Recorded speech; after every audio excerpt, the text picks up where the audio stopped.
आने की कोशिश करूंगा अगर मेरी जानकारी में आ जाता है। Any question? कुछ और पूछना है आपको? ओके, तो चलिए जल्दी से हम लोग कल वाले टॉपिक को कंटिन्यू करके उसको ख़त्म करते हैं।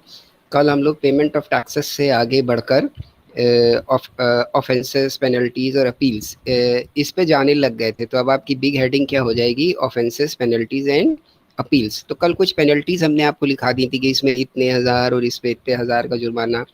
तो इसका हेडिंग क्या हो जाएगा आपके लिए? पेनल्टीज। सबसे पहले ऑफेंसेस लिख लीजिए। ठीक, कुछ ऑफेंसेस हैं। पेन पेपर लीजिए, फटाफट लिखना शुरू कर दीजिए। अभी आपकी पूरी एनर्जी बनी हुई है, सुबह का टाइम है, जल्दी से लिखिए। किस किस तरीके की चीज़ों को ऑफेंसेस माना गया अंडर द जीएसटी, जिसके के लिए आपके ऊपर पेनल्टीज लग सकती हैं? फटाफट से लिखिए। Making supply without invoice, making supply without invoice और फॉल्स इनवॉइस और इनकरेक्ट इनवॉइस, ये तीनों अलग अलग बातें हैं। Making invoice, making supply without invoice, false invoice और इनकरेक्ट इनवॉइस। ठीक है, आपके पास विदाउट इनवॉइस कर दो, आप इनवॉइस को गलत बना दो, या इनकरेक्ट है। तीनों तरीके की चीज़ों को ऑफेंस माना गया है। ठीक है, अगला पॉइंट। ये बड़े माइनर माइनर डिफरेंस हैं। अभी तो हम लोग के क्लास के लिए टाइम कम है, तो इनको हम बहुत ज़्यादा आपके साथ डिस्कस नहीं कर रहे हैं। आपको लग रहा होगा फॉल्स और इनकरेक्ट ये सारी एक जैसी चीज़ें हैं। ठीक, ऐसा नहीं है। ठीक, चलिए आगे बढ़ते हैं। Issuing N invoice without making supply, आप इनवॉइस इशू कर दो और सप्लाई हुई नहीं। ठीक, तो ये भी चीज़ आपके लिए एक ऑफेंस है। Not paying off the taxes which have collected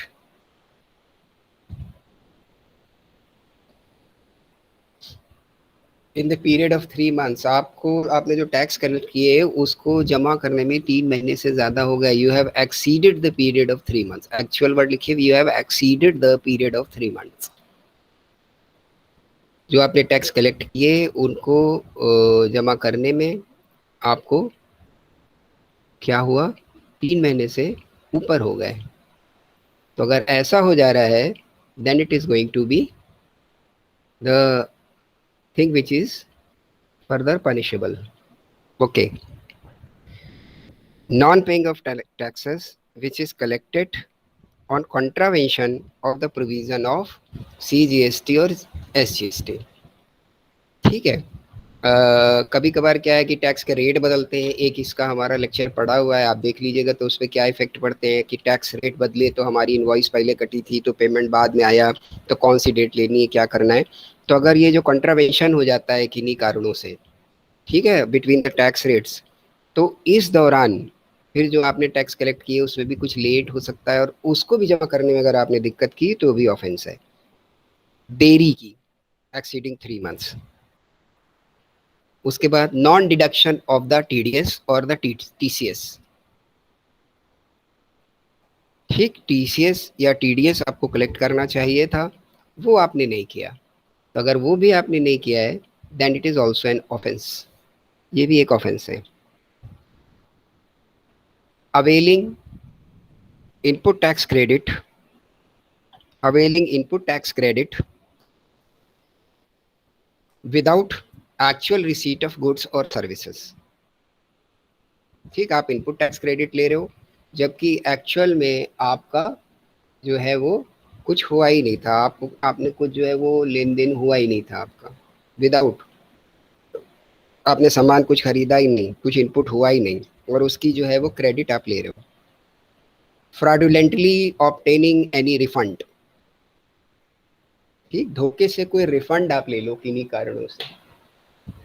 fraudulently obtaining the refund, इतने सारे कारण हो गए।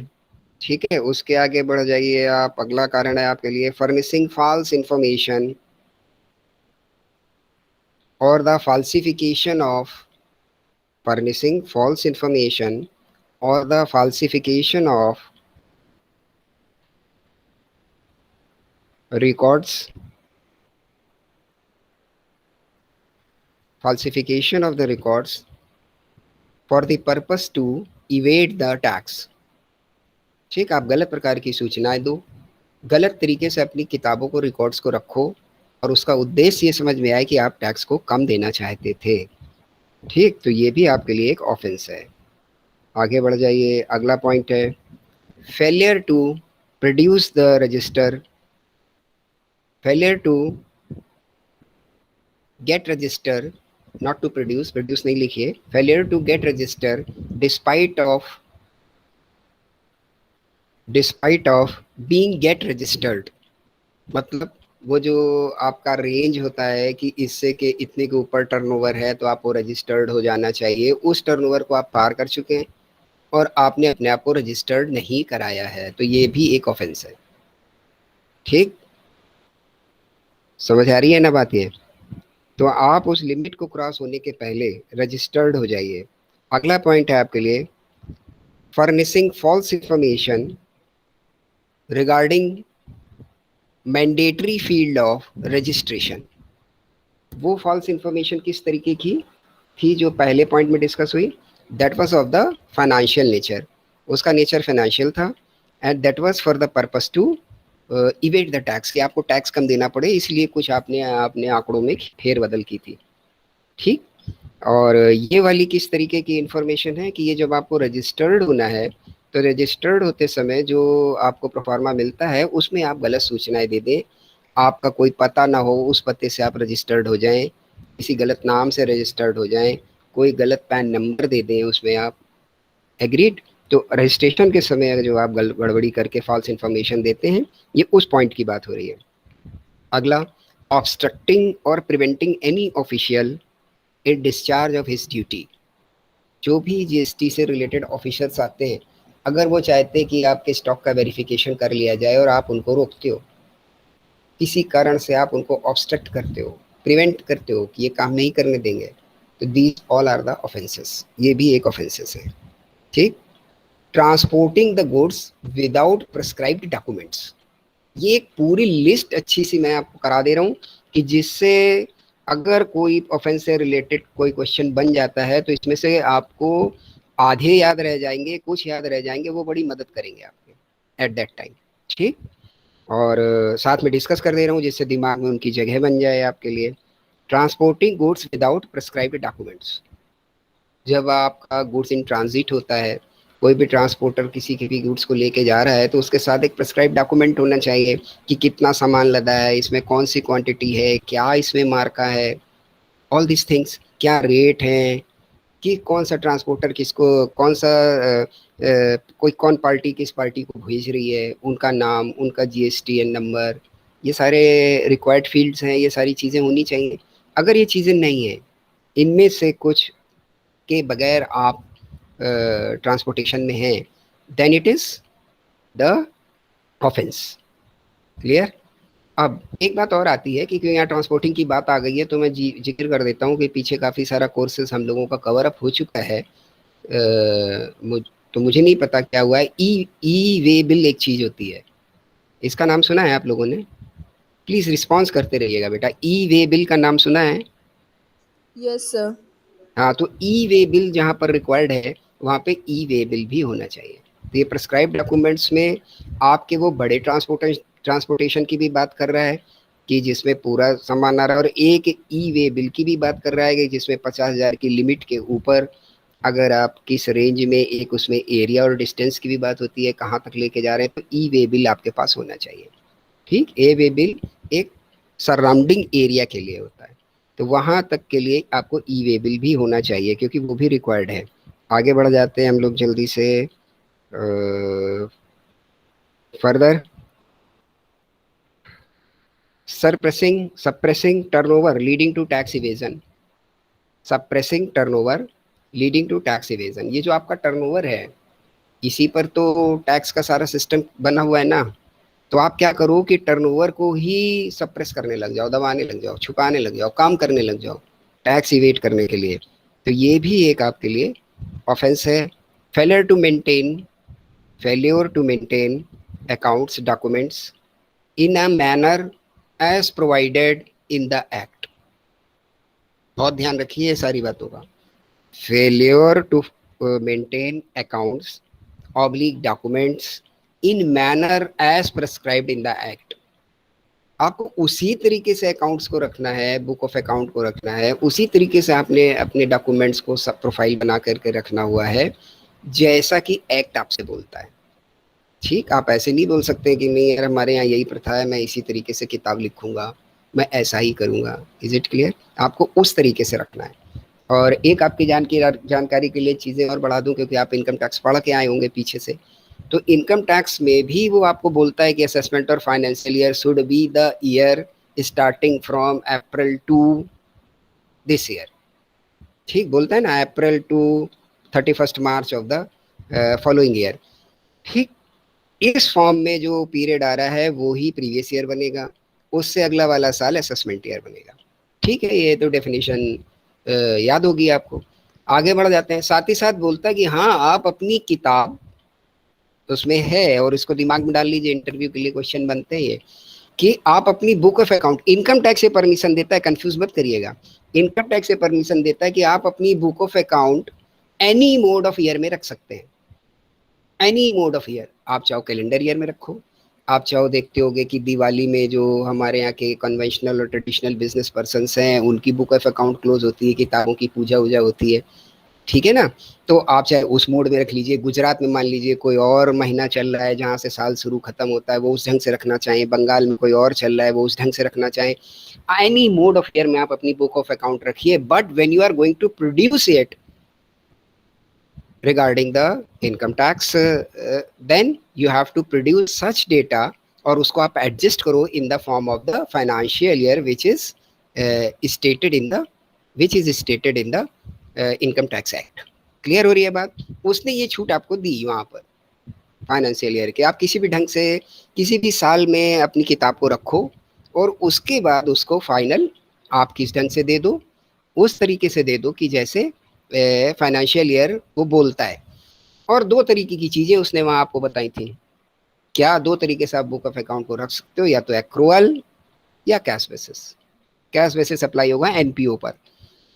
ऐसे ही जीएसटी ने भी कुछ रूल्स रेगुलेशन बनाए कि आपको बुक ऑफ अकाउंट कैसे रखना है, तो उसी एक्ट के अनुसार आपको रखना है। इससे आप अगर डिविएट होते हैं then it is the offence. मुझे नहीं लगता कि इसके बाद आपको कोई इस पे शक व शुबा बाकी रहनी चाहिए। ठीक, अब अगला पॉइंट है इशूइंग इनवॉइस और डॉक्यूमेंट। इशूइंग इनवॉइस और documents by using GSTIN of another person. ठीक, कोई इनवॉइस आप काट दीजिए, किसी तरीके के डॉक्यूमेंट आप इशू कर दीजिए, और उसमें क्या करिए आप, किसी दूसरे के GSTN नंबर को आप इस्तेमाल करें, तो ये भी आपके लिए एक ऑफेंस है। ठीक, यहाँ तक की बात आपके साथ हमारी हो गई। अगला, tampering and destroying any material evidence. अब आपको पता चल जाए यार कि इस पूरे एरिया में क्या हो रहा है, आजकल सर्वे हो रहा है जीएसटी वालों का, तो आप क्या करो कि अपने जो कोई भी जो डॉक्यूमेंट्स उनमें टेम्परिंग कर दो कि यार इसको बदल देते हैं, इस पन्ने को हटा के ये पन्ना लगा देते हैं, यहाँ पे कुछ ऐसा फ्लूट लगाओ, यहाँ पे ब्लेड से मिटाओ, कुछ टेम्परिंग करिए, कुछ को नष्ट कर दीजिए, डिस्ट्रॉय कर दीजिए, एनी मटेरियल एविडेंस। ठीक, तो ये भी आपके लिए ऑफेंस है। डिस्पोजिंग ऑफ और tampering with the goods detained, sized और attached under the act। अगर कोई आपके यहाँ पर इन्वेस्टिगेशन हो रही है, किसी तरीके की कोई आपके यहाँ वेरिफिकेशन हुई, और किसी गुड्स को क्या किया, उसने डिटेन कर लिया जीएसटी ने। ठीक, मतलब बोल दिया कि हाँ ये सस्पिशियस है, इसको आप नहीं बेचेंगे, और एक पर्दा लगाया और उसको सील कर दिया। आप देखते होंगे कभी किसी का कोई मकान सील हो गया, कुछ सील हो गया, तो वो करते कुछ नहीं है, वो चीज़ें वैसी बनी रहती हैं, केवल अपनी सील लगा देते हैं वहाँ पे कि अब आप इसको तोड़ नहीं सकते। ठीक, इसको यूज़ नहीं कर सकते। तो किसी, मान लीजिए किसी कारण से, डिस्प्यूटेड एंगल से, जो भी वट एवर द मैटर, किसी गुड्स को सीज कर लिया गया, मतलब उन्होंने जब्त किया, अटैच कर लिया अपने साथ कि इस ये अब हमारे साथ अटैच है, ये आपका नहीं है। ठीक है, डिटेन कर लिया कि नहीं this is under my control, तो अब उस सबको ये बोल जाएंगे कि इसको आप बेचोगे नहीं। अभी वो उठवा के अपने यहाँ नहीं ले जा पाए, हो सकता ना ले जाएं, वहीं से नीलामी करें, वट एवर द, कुछ भी कर सकते हो। तो अब ये जो इन्होंने रोका आपका गुड्स, तो इसमें उन्होंने कोई ऐसे ही फेंसिंग एंसिंग करके कुछ सील लगा दी होगी, तो वो कोई ऐसी चीज़ नहीं है, और आप ही के प्रेमाइसेस में होगी, और हर समय तो उनका अधिकारी बैठा नहीं है, उनके लोग बैठे नहीं है। ठीक, तो at that time if you have many, उनको आप बेच दो, डिस्पोज ऑफ कर दो, टेम्परिंग कर दो, कि जो बक्से रखे हैं उनके अंदर का सामान बदल दो, बदल के कुछ दूसरा लगा दो, कोई टेम्परिंग कर दो, तो ये सब भी एक ऑफेंस है। तो इतने सारे ऑफेंसेस हैं जिन पे आपके लिए पेनल्टी बनती है। ठीक, क्लियर? कोई डाउट आ रहा है? पहले तो ऑफेंसेस में तो वो पूछ सकते हैं आप, बहुत सारे आपने लिखे हैं, बड़ी मेहनत की है। If you have any doubt in any offence, please जल्दी से रिस्पॉन्स करते चलिए, तो हम लोग तेजी से चल पाएंगे। प्लीज बेटा, फटाफट आपको रिस्पॉन्स करना है। नो सर, यस सर, बस इससे ज़्यादा कुछ करना नहीं है। एनी? No, sir. ओके, चलिए आगे चलते हैं हम लोग जल्दी से। तो पेनल्टी में फटाफट से आप लिख लीजिए कि अब जल्दी जल्दी से मैं सेक्शन के साथ लिखा दूंगा कि penalty under section 122 sub section 1, ये जर्नल पेनल्टी है। ठीक, बिल्कुल शॉर्ट में नोट्स बनाइए जिससे आपको बिल्कुल अच्छे से याद रहे। ये जर्नल पेनल्टी है। ठीक है, ये अमाउंट ऑफ टैक्स इवेजन पर, फ्रॉडुलेंट और फ्रॉडुलेंट डॉक्यूमेंट्स और क्रेडिट अवेल्ड, ठीक, और फ्रॉडुलेंटली रिसीविंग एनी रिफंड और on the deduction of tax, इन सब पर लगती है। मतलब जहाँ पैसे की बात आ रही है, पैसे से कनेक्ट होकर के लग रही है ये। ठीक, तो ये कितनी लगेगी बेटा? The amount of tax short, तो उसने जो ये सारी गतिविधि की इसके कारण कुछ टैक्स बचा पाया होगा ना, कुछ टैक्स कम किया होगा उसने। तो ये जो टैक्स शॉर्ट हुआ है, या तो ये और ₹10,000, ठीक, इनमें से लगेगा एक अमाउंट। ठीक है, अगर इनको ये बचाने की कोशिश कर रहा है तो कितना बचाना चाहता था वो, और जो वो 10,000 रुपए, इनमें से किसी एक चीज पर भी वो जो कंसर्निंग ऑफिसर है वो पेनल्टी इम्पोज कर सकता है। अभी जमा करने की बात नहीं हो रही है, अभी किस चीज की बात हो रही है कि आपने जो कागजों में हेर फेर की, या जो जमा नहीं करा, नहीं करना चाहते, जो गलत लेने की आपने तैयारी की, ये सब का अमाउंट कितना बनता था, वो अमाउंट या 10,000 रुपए कुछ भी लगा सकता है वो। हाँ, अब दूसरी बात आ रही है इसी में। दूसरी बात आ रही है कि अगर आप इस पेमेंट को करने में चूक गए, किया नहीं आपने पेमेंट, शॉर्ट पेमेंट किया, तब जो वो आपका शॉर्ट पेमेंट है, या जो पेमेंट नहीं हुआ जो होना चाहिए था, उस अमाउंट पर 10% और जोड़ दिया जाएगा। यानी 100 रुपए अगर आपको जमा करने चाहिए थे तो 110 रुपए हो जाएंगे।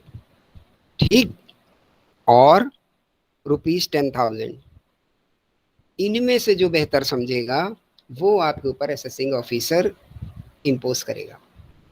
This is on the description of the assessing officer. ठीक, यहाँ पर लॉ साइलेंट है कि कितनी पड़ेगी, हायर या लोअर, कुछ नहीं बोल रहा है वो, किस पे चला गया? On the description of the officer. तो यहाँ तक की हमारी बात आपके साथ हो गई है।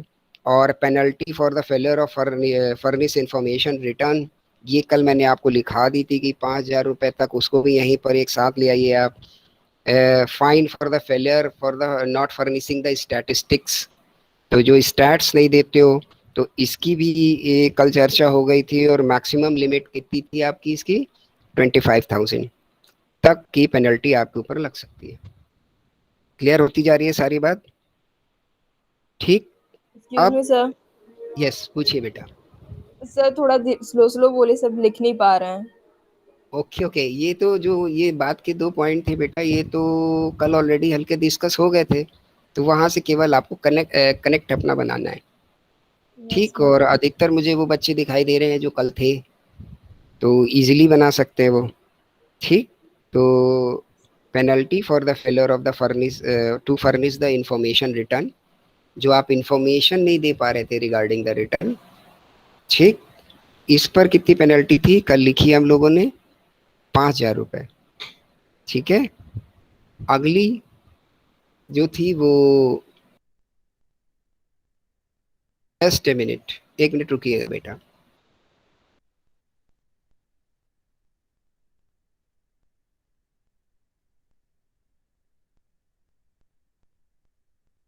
यस, अगली जो थी आपकी वो क्या थी कि अगर स्टार्ट्स को आप नहीं दे पा रहे हो तो then it is up to the 25,000। ठीक तुलिका जी, चलिए आगे बढ़ते हैं हम लोग। जनरल डिसिप्लिन क्या है कि अगर पेनल्टी इम्पोज करनी है ऑफिसर्स को, कोई आपके ऊपर पेनल्टी लगनी है और उसको ये लगता है कि आपने इस तरीके के ऑफेंस किए, तो उनको भी कोई रूल फॉलो करना पड़ेगा। ठीक, सबसे पहला सो कॉज नोटिस देना पड़ेगा। ठीक, लिखिए फटाफट, सो कॉज नोटिस उस पार्टी को देना पड़ेगा जिसके ऊपर वो पेनल्टी लगाना चाहते हैं।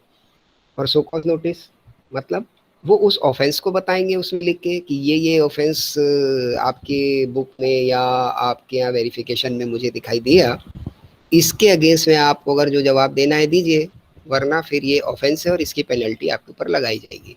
ठीक, पहला काम। ठीक है, कोई पेनल्टी तब तक नहीं लगेगी कि जब तक जो फैक्ट्स हैं उनकी टोटलिटी में एनालिसिस नहीं कर लेगा डिपार्टमेंट। मान लीजिए किसी जगह पर वेरिफिकेशन हुआ और स्टॉक में कुछ कमी दिखाई देती है, तो उसके फैक्ट्स भी आपको डिपार्टमेंट को समझ लेने चाहिए, तब वो डायरेक्टली नहीं कि आप बुक में ये दिखा रहे हो और एक्चुअली ये है। हो सकता है कि अभी पीछे से डिलीवरी आ नहीं पा रही हो, रास्ते में हो, या एक डिलीवरी चली गई जा रही है, उसका बिल अभी कट रहा था, सो मैनी रीजंस। तो उन फैक्ट्स को कलेक्ट करके श्योर हो जाए जब, तब आगे बढ़े वो। ठीक है, और ये penalty must be, you can say the rational against the degree of offence. ठीक, अब ये जो आपने ऑफेंस के नेचर देखे, ये कैसे है कि इसमें कोई छोटी गलती भी हो सकती है, इसमें कोई बड़ी गलती भी हो सकती है। क्लियर है ना बात? अब उसने बोला बुक ऑफ अकाउंट में हेर फेर या गायब हो जाना या कुछ, तो वो बुक ऑफ अकाउंट कुछ ऐसी भी हो सकती है कि जिससे बहुत ज़्यादा फाइनेंशियल इम्पैक्ट ना पड़ते हों बिजनेस में, और वो कोई बुक ऑफ अकाउंट ऐसी भी हो सकती है कि जिसके कारण पूरा ही पूरा फाइनेंशियल इफेक्ट पड़ता हो। Is that clear? तो degree, the degree of the offence, वो उसको भी एसेस करना पड़ेगा कि ये जो ऑफेंस है इसके नेचर से कितना ज़्यादा बड़ा ऑफेंस है और कितना ज़्यादा बड़ा नुकसान हो रहा है। क्लियर? हर लड़ाई की वजह कोई झगड़ा है, किसी के बीच कोई मारपीट हो रही है तो वजह कोई झगड़ा ही है, तो है ना? तो आप क्या लिख देते हैं, झगड़े के कारण अगर कुछ हुआ तो दंड दिया जाएगा, इस तरीके से ऑफेंस लिखे। अब आपको देखना पड़ेगा द सीवियरिटी, कि अगर सिर्फ बातचीत होके और तू झगड़ा, तो भाई आपस में तकरार में भी है, ये एक डिग्री है, उसके बाद गाली गलौज वो दूसरी डिग्री है, मारपीट हो गई तीसरी डिग्री है, घातक चोटें पहुंच गई और बड़ी डिग्री है। गेटिंग? तो आपको जो ऑफेंस हुआ उसकी डिग्री के हिसाब से पेनल्टी इम्पोज करनी पड़ेगी। ये किसके लिए है? ये सारी असेसिंग ऑफिसर्स और द अथॉरिटीज के लिए है, who are going to impose the penalty. अगला है पॉइंट आपके लिए, if the order is passed against any penalty and the person is breaching the time of such order, तो ये भी उनको लिख देना चाहिए कि ये जो ऑर्डर है वो 30 दिन में अगर आप नहीं करते हैं तो then it is supposed you have breach the order, आप ऑर्डर को नहीं मानते हो, तोड़ दे रहे हो, देन और पेनल्टी आगे बढ़ेगी। तो अगर आप एक ऑर्डर पास करते हो, सो कॉज नोटिस देते हो किसी को, तो उसके साथ द ब्रीचिंग टाइम भी दो। ठीक, अच्छे से लिखते जाइए समझ समझ के। ठीक है, और अगर कोई पेनल्टी लगा रहे हो, अगला पॉइंट, अगर आप कोई पेनल्टी लगा रहे हो तो उस पेनल्टी के साथ प्रोविजन लिखो कि एक्ट में धारा नंबर ये की उपधारा नंबर ये सेक्शन सब सेक्शन और एनी प्रोविजन किसके हिसाब से ये पेनल्टी आप लगा रहे हो। जैसे मैंने आपको भी बताया था सेक्शन 122, ठीक है ना? ऐसे ही आपको बताना पड़ेगा कि ये इस सेक्शन के अंतर्गत ये ऑफेंस है और इसमें इतनी पेनल्टी बनती है, ये भी आपको उसमें मेंशन करना पड़ेगा। हाँ, अगर माइनर है पार्टी, अगर पार्टी माइनर और उसका ऑफेंस 5,000 रुपए तक का है, ठीक, if the party is the minor, तो पार्टी को हम लोग एसएससी बोलेंगे यहाँ पर। तो if SSC of the GST is the minor and the offence का जो नेचर है दैट इज अप टू ₹5,000, 5,000 तक का है, तो अगर वो 5,000 तक का है तो फर्दर क्या होने वाला है कि आप उसको पेनल्टी नहीं लगेगी उसके ऊपर। ठीक, तब पेनल्टी नहीं लगेगी। क्लियर, तब पेनल्टी नहीं लगेगी। और कोई प्रोसीजरियल मिस्टेक हो गई है किसी से, ठीक है, प्रोसीजरियल मिस्टेक हो गई है और ऐसी मिस्टेक हो गई है कि विच इज रेक्टिफाइबल, कि जिसको सुधारा जा सकता है, और इंटेंट फ्रॉडुलेंट नहीं है। सारी बातों को अलग अलग लिखिएगा बेटा, ये सब जब अच्छे से एक जगह पे मिलेंगी तभी ये चीज एक्सरसाइज में आएगी। पहला कि प्रोसीजरियल मिस्टेक हो, प्रोसीजरियल में लैप्स हो गया, इसके कारण मिस्टेक हो कि एक प्रोसीजर है उसको फॉलो करने में कुछ उससे गलती हो गई, due to the lapse in the procedure वो मिस्टेक क्रिएट हो गई, ठीक है। और ऐसी मिस्टेक है जिसको रेक्टिफाइबल, सुधारा जा सकता है, ठीक। और इंटेंट फ्रॉडुलेंट नहीं है, इंटेंट जो उसके पीछे की सोच है उसमें दिख रहा है कि इसमें फ्रॉड नहीं है यार, ये तो होता है भाई बिजनेस में, ठीक। तो उस जगह पर भी आप उसको वेरीफाई करके उसके ऊपर पेनल्टी नहीं लगाएंगे। क्लियर है। तो ये कुछ चीज़ें थी जो उनके लिए थी कि the persons who are in going to impose, और ये सारा का सारा दिया है आपका सेक्शन 126 में, ठीक। और जो मैंने पीछे बताया था कि स्टैट्स को अगर आप फर्निश नहीं करते हो तो पेनल्टी लगती है सेक्शन 124। अगर आप इंफॉर्मेशन को फर्निश नहीं करते हो और पेनल्टी लगती है जो कि 5,000 रुपये की थी सेक्शन 123, ठीक है। क्लियर। तो सबके सेक्शन भी आपके पास हो गए। अगला देख लेते हैं। अगला है section 127, power to impose the penalty in certain cases. अब ये स्पेशल पावर आ रही है कि जो कि प्रॉपर ऑफिसर के पास है कि वो कुछ सर्टेन केसेस में क्या कर सकता है, आपको पेनलाइज कर सकता है। पर साथ ही साथ अभी सर्टेन केसेस ढेर सारे मैं आपके साथ डिस्कस नहीं करने वाला हूँ अभी, केवल आप इतना लिख लीजिए कि अगर 10-12 नंबर में ये क्वेश्चन लिखने के लिए आए पेनल्टी, तो ये पॉइंट भी आप डाल पाएँ, बस वो रिफ्लेक्ट करे आपकी नॉलेज में। तो जब भी अगर इस ढंग से कोई प्रॉपर ऑफिसर पेनल्टी लगाने की कोशिश करेगा तो उसे reasonable opportunity of being heard ये देनी चाहिए टू सच पर्सन। ये वर्ड आप लिख लीजिए, ये जहां जहां पर भी इस तरीके की चीजें आए ये आप हर जगह ये वर्ड डाल जा सकते हैं, अंडरलाइन करके लिख लीजिए। After giving a reasonable opportunity of being heard, मतलब अगर आप किसी को दंड देने जा रहे हो तो पहले उसकी बात सुन लो, उसको सुनने का मौका दो। हो सकता है गलती ना हो, छोटे कारण से हो, या उसकी भावना कोई बड़ी अच्छी रही हो, चूक में गलती हो गई हो, और ये नेचुरल जस्टिस का एक अंग है, ठीक, कि अपॉर्चुनिटी ऑफ बीइंग हर्ड आपको देनी चाहिए। क्लियर। और ये हर जगह पर आप कोट कर सकते हैं, जहां पर भी इस तरीके का इंस्टेंस आ जाए तो यू कैन कोट इट। बगैर सुने किसी को कभी सजा नहीं दी जा सकती, ये नेचुरल जस्टिस का फंडा है। आगे बढ़ जाते हैं।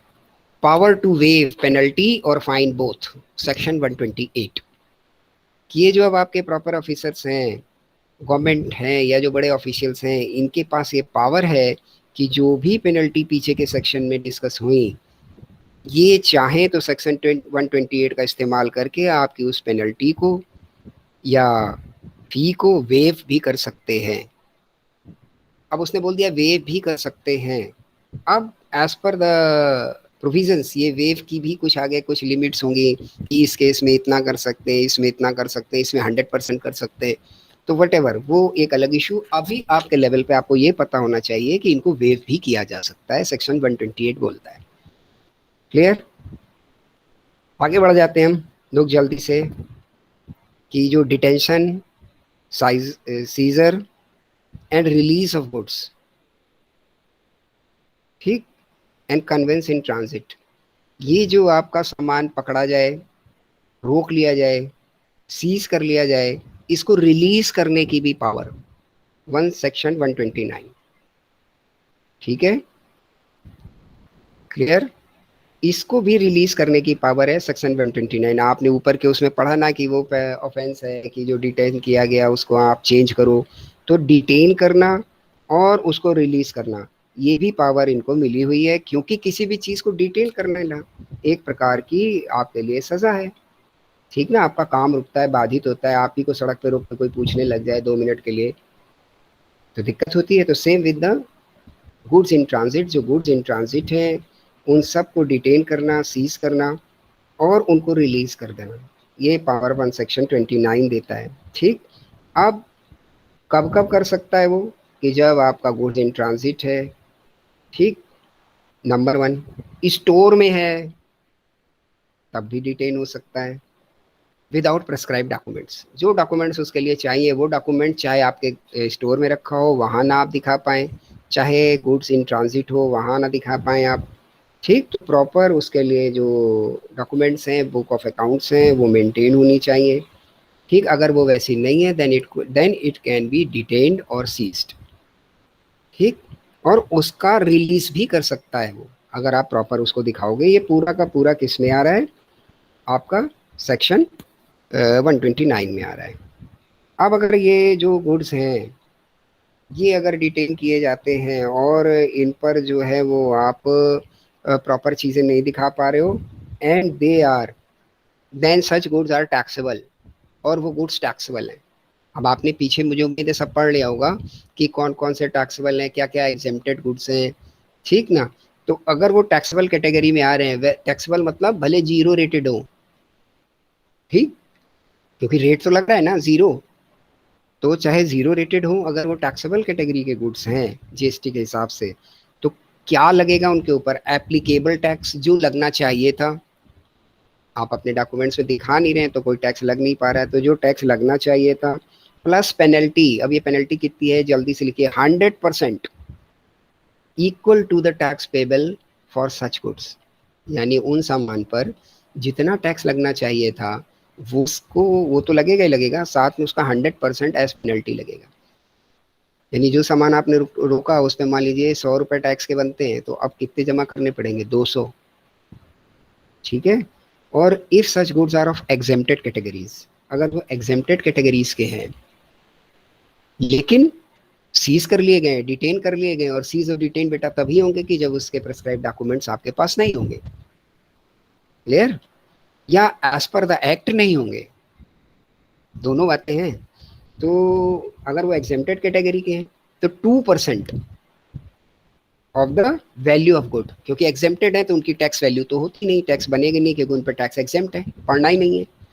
तो अगर वो एग्जेम्प्टेड कैटेगरी में, then the value of the goods, और ये वैल्यू किस पर निकलेगी, तो जो उसकी जो वैल्यू है उसका 2%, ठीक है, 2% और ₹25,000 विच एवर इज लेस, यहाँ पे आपको लिखना पड़ेगा विच एवर इज लेस, क्योंकि यहाँ पर डिस्क्रिशनरी पावर जो प्रॉपर ऑफिसर की है वो एक्ट प्रोवाइड नहीं करता कि आप अपनी मर्जी से 25,000 के बीच में कुछ भी लगा दीजिए, ऐसा नहीं बोलता वो बोलता है the value of the goods का 2% निकालिए और ₹25,000 विच एवर इज, क्लियर बात कर रहा है एकदम, ठीक है। अब ये वैल्यू ऑफ गुड्स के लिए वैल्यू वाले चैप्टर, वैल्यू ऑफ सप्लाई आपको देखनी पड़ेगी, पता चलेगा कैसे निकलता है, ठीक है। तो ये हो गई आपके साथ बातें, और अगली बात आपके साथ further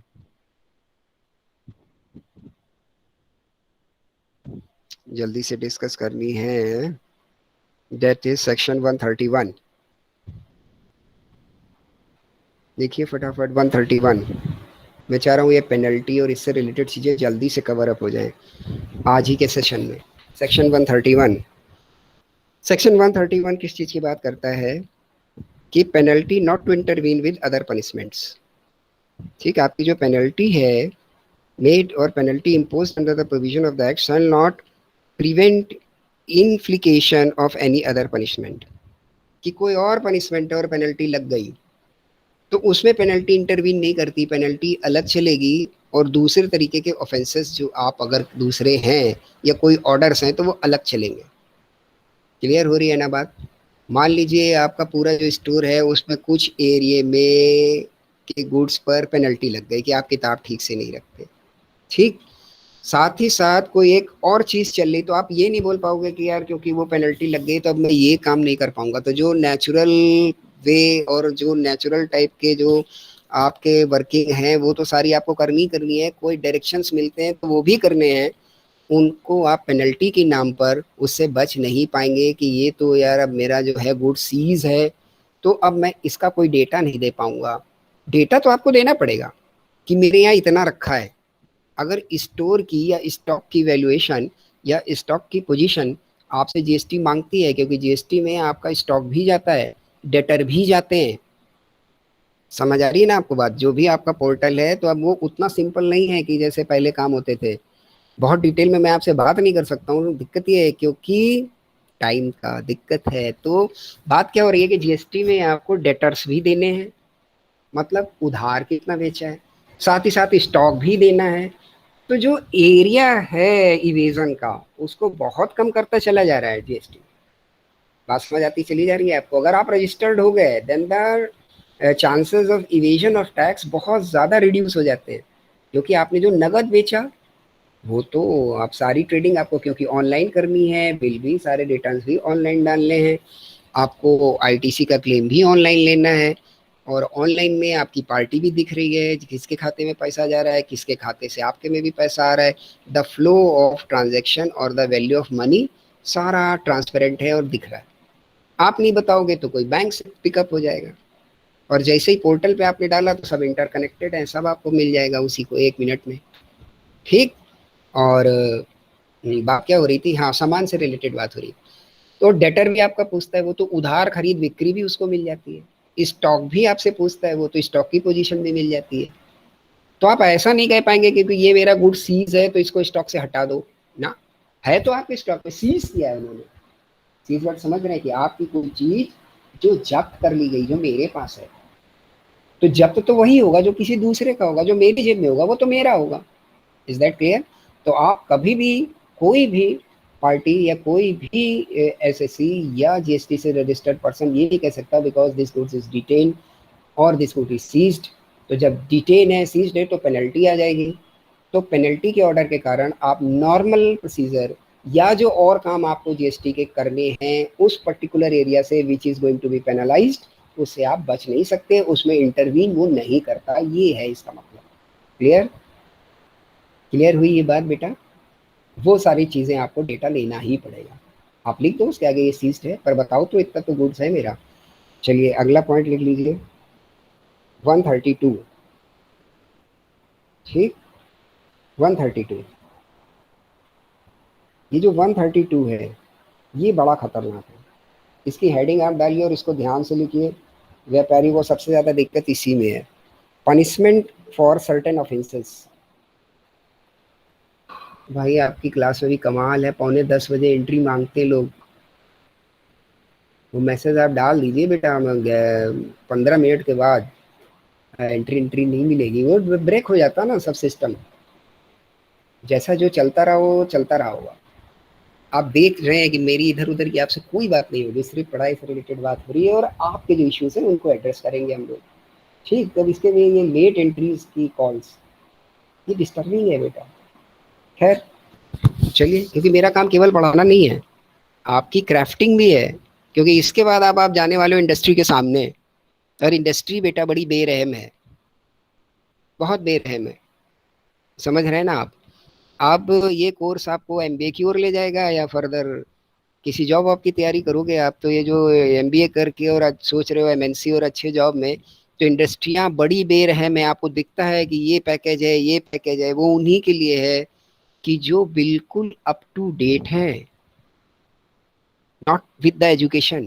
please note, not with the education, with the discipline.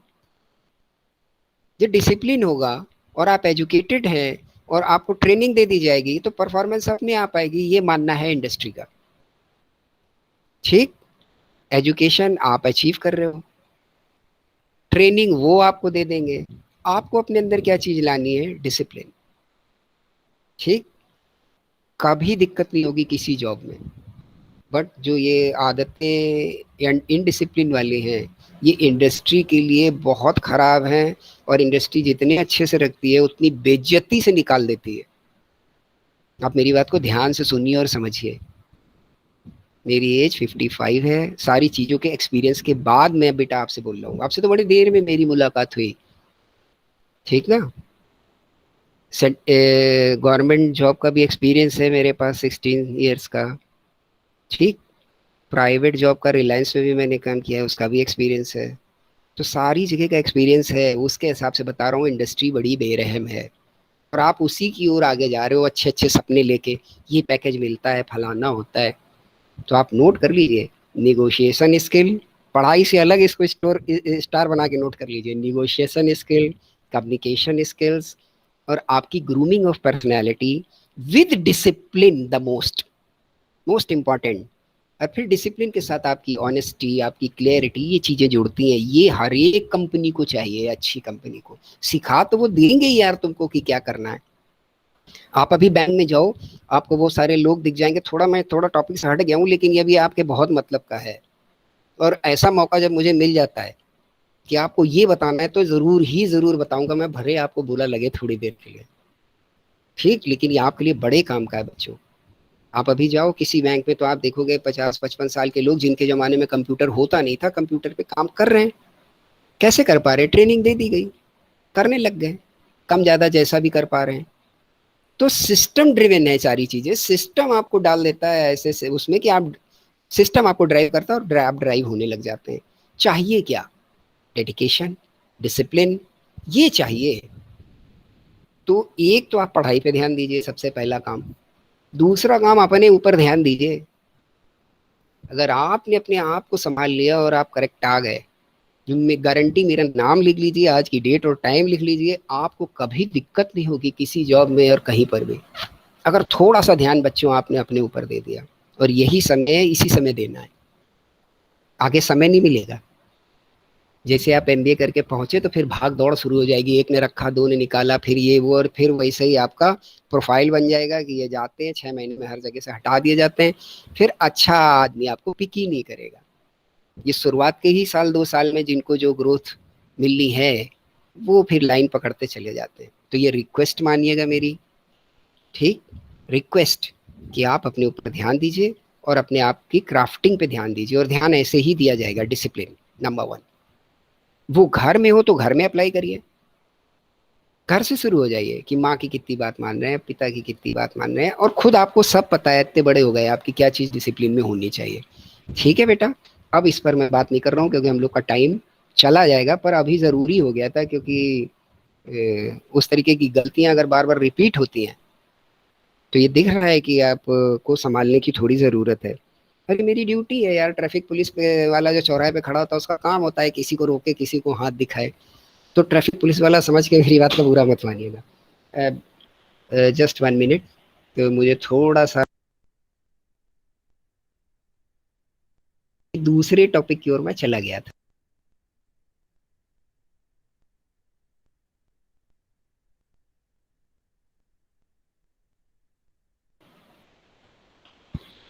Okay, तो जल्दी से लिखिए 132। तो 132 में जो पीछे मैंने वो सारे बड़े कारण आपको लिखवाए थे कि आईटीसी आप ना लो, टेम्परिंग कर दो, ठीक है, पेमेंट मत करो टैक्स का, ये सारे जो बड़े बड़े ऑफेंसेस थे, इन ऑफेंसेस को अगर आप कर रहे हो तो सेक्शन 132 भी अप्लाई हो सकता है। और सेक्शन 132 में अब आप जल्दी जल्दी से लिखिए होने क्या वाला है। अगर आपका ये जो गड़बड़ी हुई और इसकी वैल्यू 100 लाख से 200 लाख के बीच में है, ठीक, 1 करोड़ से 2 करोड़ के बीच में है, तो जेल आपको हो सकती है 1 साल की। अरे मैं आपको बोल रहा हूँ हटा दीजिए, वो रजिस्टर्ड डीलर को हो सकती है, ठीक, वो रजिस्टर्ड डीलर को जेल हो सकती है for the period of 1 year, लेकिन ये बेलेबल होगी, इस पे जमानत मिल सकती है, ठीक। मतलब अब जेल की बातें शुरू हो गई हैं। जो सबसे ज्यादा व्यापारियों को खराब लगता है वो यही सेक्शन लगता है कि इसको हटाओ, पैसा मुझसे जितना ले लो, पेनल्टी जो भी लगा दो, लेकिन ये हटाओ। वो बोलता है कि अगर आपकी जो ये गड़बड़ियां पीछे हैं और इनकी वैल्यू, मतलब आप कितना टैक्स चुराना चाह रहे थे, बचाना चाह रहे थे, ये करना चाह रहे थे, ये अगर 1 करोड़ से 2 करोड़ के बीच में पहुंच जाती है तो आपको जेल हो सकती है for a period of 1 year. और ये बेलेबल है, इसकी जमानत मिल सकती है। अगला देखिए, अगर ये गड़बड़ी का quantum, if the quantum of these offenses, financial offenses, is between 200 lakh to 500 lakh, 2 crore से 5 करोड़ के बीच है, then the punishment in the terms of the jail is 3 years and this is also bailable. तब आपकी जेल कहाँ तक हो सकती है? Up to 3 years. वो तो वहां पर जो बैठेगा कोर्ट वो डिसाइड करेगी कि कहाँ तक की दे, लेकिन 3 साल तक की कैद हो सकती है आप, और बेलेबल है। और बेल भी जो है वो कोर्ट की मर्जी पर है कि आपको बेल दे ना दे, बेलेबल है। ठीक। अगला, अगर 5 करोड़ से ज्यादा की हो जाती है, अब 500 lakhs, तो क्या होने वाला है? आपको जेल हो सकती है अप टू 5 years, और ये नॉन बेलेबल है। इसमें अगर जज चाहेगा तो भी आपको बेल नहीं दे सकता है, आपको जेल में ही रहना पड़ेगा। हाँ, पीरियड वो अपने डिसीजन से तय कर सकता है, अप टू 5 years है। यस, कुछ पूछना है बेटा वेदांश? यस वेदांश, स्पीकर खुला था बेटा, आपको कुछ पूछना है? No sir.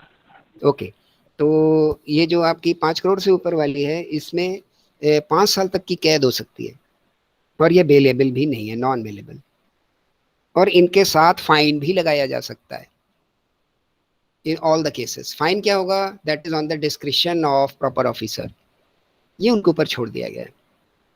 ठीक है। और ये सेक्शन 132 में अगली चीजें क्या है कि जो ऑफेंसेस हैं फॉल्स रिकॉर्ड से रिलेटेड, जो ऑफेंसेस हैं ऑब्स्ट्रक्टिंग द ऑफिसर, कि आप ऑफिसर को रोको, जाने ना दो, इंटरवीन करो, और जो ऑफेंसेस हैं in the tampering of the records, records में आप छेड़छाड़ करते हो, बदलाव करते हो, कुछ फाड़ते फूड़ते हो, तो इस तरीके के अगर ऑफेंसेस हैं तो इसमें भी 6 महीने तक की जेल हो सकती है, या फाइन हो सकता है, या दोनों हो सकते हैं। ठीक, तो कभी पेनल्टी आ जाए तो ऐसे ही सेक्शन वाइज जितने आपको याद रह जाएं लिखिए, पर सेक्शन 132 जरूर जरूर लिखिए। ठीक है, ओके। तो काफ़ी सारी बातें आपके साथ में इससे पेनल्टी से रिलेटेड हो गई हैं। अब बहुत जल्दी जल्दी से एक छोटी सी बात करके इस टॉपिक को क्लोज करते हैं। अभी हम लोगों के पास 5-6 मिनट हैं, आई थिंक इसमें कवर अप हो जाएगा। That is the appeal. ठीक है, एक पॉइंट और लेना चाहूँगा मैं, कुछ तो मैं छोड़ रहा हूँ कंपनी से रिलेटेड और बाकी सब, लेकिन एक पॉइंट मैं केवल लेना चाहूँगा इसमें, compounding of the offences, section 138 की ऑफेंसेस को कंपाउंडिंग कर देना। ठीक, कि ऑफेंसेस हैं आपके और उनकी कंपाउंडिंग कर दी गई। तो कंपाउंडिंग कब हो पाएगी? After payment of the tax, interest and the penalty. ये आप पेमेंट कर दोगे तब। The lower limit of the compounding is the 50% of the tax involve, और 10,000 whichever is higher. The lower limit, नीचे वाला जो हिस्सा है, the lower limit of the compounding is 50,000 और the tax involve of the tax involved, or rupees 10,000 whichever is higher. Upper limit इतना ऐसे ही बनना ना, ये लोअर लिमिट, ये अपर लिमिट। तो upper limit is 150% of the tax, और rupees 30,000, 30,000 रुपए, विच एवर इज हायर। और ये कंपाउंडिंग पर अगर आप पेमेंट कर देते हो तो फर्दर कोई प्रोसीडिंग आपके ऊपर नहीं चलेगी। तो जो भी आपके ऊपर पेनल्टी है, टैक्स है, फलाना है, इनको एक साथ मिलाकर, दैट इज द कंपाउंडिंग, और उन पर इंटरेस्ट सारे समय का लगा के उन्होंने एक वैल्यू आपको दे दे, अलग अलग ना दे के। ठीक, that is the compounding. Compounding तो यही है ना, सब जोड़ दिया और इकट्ठा कर दिया और बढ़ा दिया। तो ये सब आप करने के बाद में उसने बता दिया कैसे कैसे लगाओगे आप कंपाउंडिंग को, और कंपाउंडिंग का आप पेमेंट कर दीजिए, फर्दर कोई प्रोसीडिंग आपके ऊपर नहीं चलेगी। हाँ, आप जल्दी से फटाफट से छोटी सी 1-2 चीजें आपको और लिखनी। What is the appeal? तो अपील आप समझते हो कि एक ऑर्डर या किसी ने आपके खिलाफ, जो किसी भी प्रॉपर ऑफिसर ने निकाला कि ये है और इस तरीके की पेनल्टी आपके ऊपर लगती है, तो आप उसकी ऊपर अपील कर सकते हो।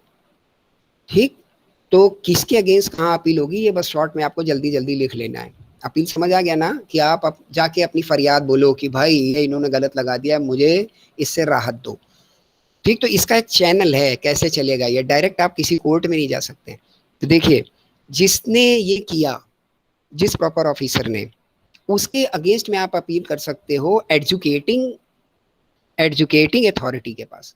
हर एक जीएसटी में, हर एक एरिया में एक एजुकेटिंग ऑफिसर होता है, मतलब उनके बीच में जो एक जज की तरीके से काम करता है, जो आपकी अपील को सुनेगा, that is the educating officer. ठीक, वहां पर आप अपील कर सकते हो। अगर वहां से आपको निजात मिल जाती है तो ठीक, ये है सेक्शन 79।